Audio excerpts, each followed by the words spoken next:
మళ్ళీ మీరందరూ కూడా ఆయన ఆశీర్వదించమని, నేను ఈరోజు తీసుకున్న నిర్ణయాన్ని కూడా మీరు స్వాగతించమని మరొకసారి అందరినీ కోరుకుంటున్నా.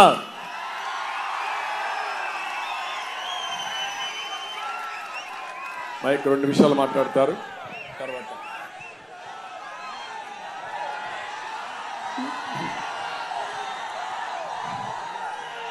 గతంలో తెలుగుదేశం పార్టీ అభిమానులు, జనసేన అభిమానులు, భారతీయ జనతా పార్టీ అభిమానులు అందరికీ నా హృదయపూర్వక నమస్కారాలు.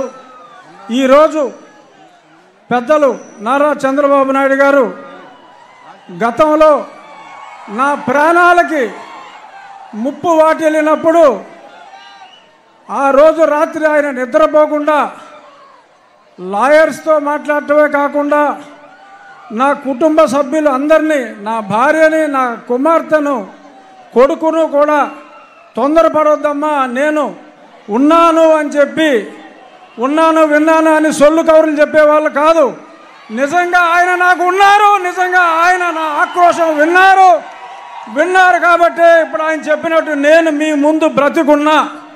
సో కాబట్టి నేను ఆయనకి ఎంతో రుణపడి ఉన్నాను. ఇక నుంచి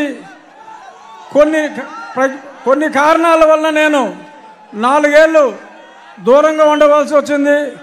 అయినా చంద్రబాబు నాయుడు గారి చొరవతో ఈరోజు నేను మళ్ళీ మీ ముందుకు రావడం జరిగింది. ఎప్పుడూ నేను ముందుగా చంద్రబాబు నాయుడు గారికి, అలాగే మీ అందరికీ నేను రుణపడి ఉంటాను. మీ రుణం నేను తీర్చుకుంటాను. అతి త్వరలో జూన్ 4వ తారీఖు ప్రపంచం సృష్టించబోతున్నారు నారా చంద్రబాబు నాయుడు గారు. అలాగే ఆయనకి తోడుగా పవన్ కళ్యాణ్ గారు, పైన నరేంద్ర మోడీ గారు. ఈ కలయిక నేను సంవత్సరంగా చెప్తున్న త్రిమూర్తుల కలయిక ఉంటుంది అని. అందులో బ్రహ్మ మోడీ గారు అయితే, విష్ణుమూర్తి మన చంద్రబాబు నాయుడు గారు, పరమశివుడు పవన్ కళ్యాణ్ గారు, సైన్యం మనం అందరం. జై తెలుగుదేశం, జై చంద్రబాబు నాయుడు గారు, జై మోడీ, జై పవన్ కళ్యాణ్.